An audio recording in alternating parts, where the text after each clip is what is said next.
are too short, they're not going to be nice even pieces. You don't want to use them.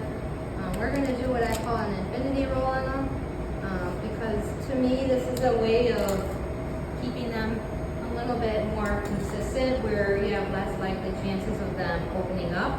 So you're going to come in a little bit, and actually you can see these chocolate pieces, they're batons we call them. It's like curved a little bit on the top. You want that to be upside down actually. You want this to come in just enough to where it covers. And then you're going to add your second baton. Alright, and then this is going to come in and overlap about 2/3 of the way. So when you go to put it this way and you're looking at it, you should be able to see the chocolate sticks, and you should see that the curve is on the top on both pieces.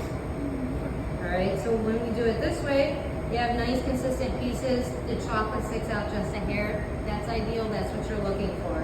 Right? Other people, what they'll do is they'll start pretty close to the edge, they'll roll, they'll put another one, and then they'll just kind of keep rolling, which is almost the same, but I feel like when you do it that way, it gets a little bit more out of whack, it's not quite as consistent, they don't always end up the right way up, so it's easier to just kind of come in a little bit, keep that baton upside down, pull that over, put that baton, and then that should come about most of the way down.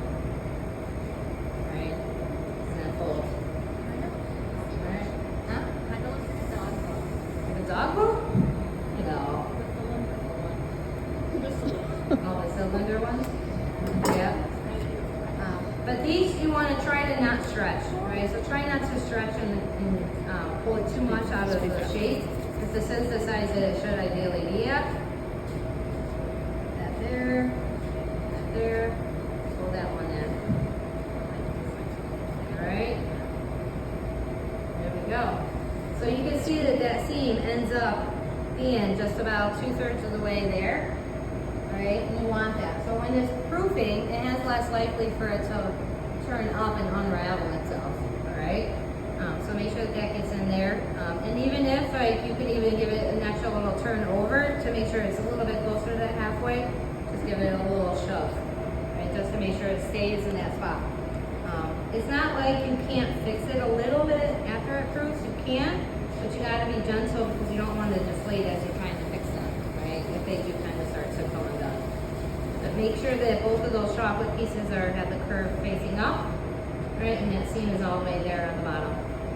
And that's it.